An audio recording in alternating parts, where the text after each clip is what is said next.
All right, let's look at the weekly BTC USD. I've been following this. Coming back to the timing chart. Been following this thing for a while. A couple of things I wanted to look at is a couple areas. Uh, I'm kind of focusing in on this spot right here in comparison to this spot right here.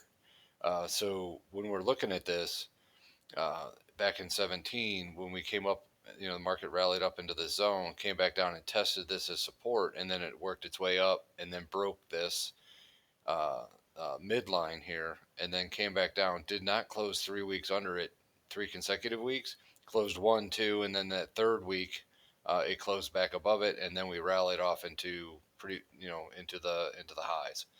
Um, now if you fast forward to what we're looking at today, pretty similar pattern as we work our way up to, just like this one did. It worked its way up to toward the midline. This one actually touched it, came back down, but did not retrace back all the way like this one did, all the way to support, and then it to broke the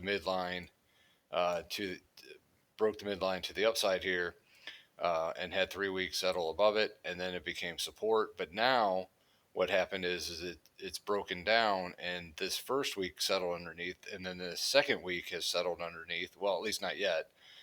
We still got a few more days left in the week, and then it would be that third week to really watch for. So we either need this week or next week to get back above this midline, which is going to be, pretty close to 50, 50 and a half, to get us back above this midline, to get us going just like it did back here, where it failed to break down, and then rallied us. If this fails to break down, the risk factor involved would bring in, uh, the risk would start to be this whole area in here, which could take us down, the next few lines down. If you just took a trend, I'm just kind of looking at eyeballing it. You got 24K, you got 18K, and you got all the way down to 13K.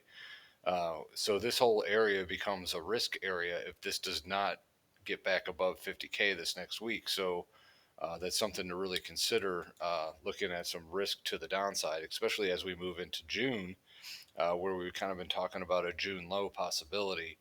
I don't know if I have my weekly up here. Yeah, on this weekly chart right here, it came down and tested the 61.8% level. So in other words, this one's just right on the edge of the bull zone and maybe going into the bear zone.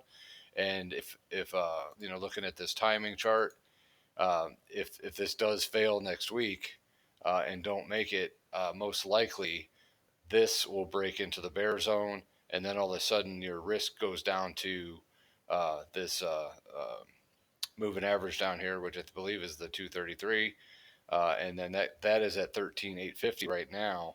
And also, if you take a fib level off of this, just off this move right here, the bottom of the 127 to 141 zone is right there at 13.7. So if we end up breaking this to the downside, there is some major risk to the downside.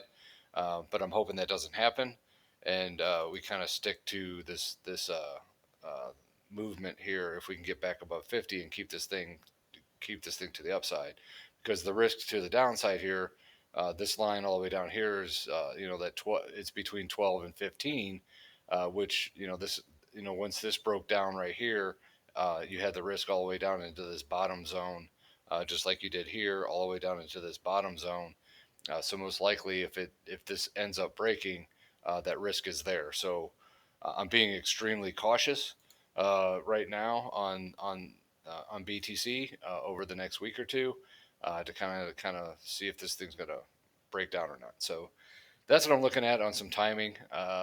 Just want to lay that out. Any questions, comments, concerns, just let me know. Later.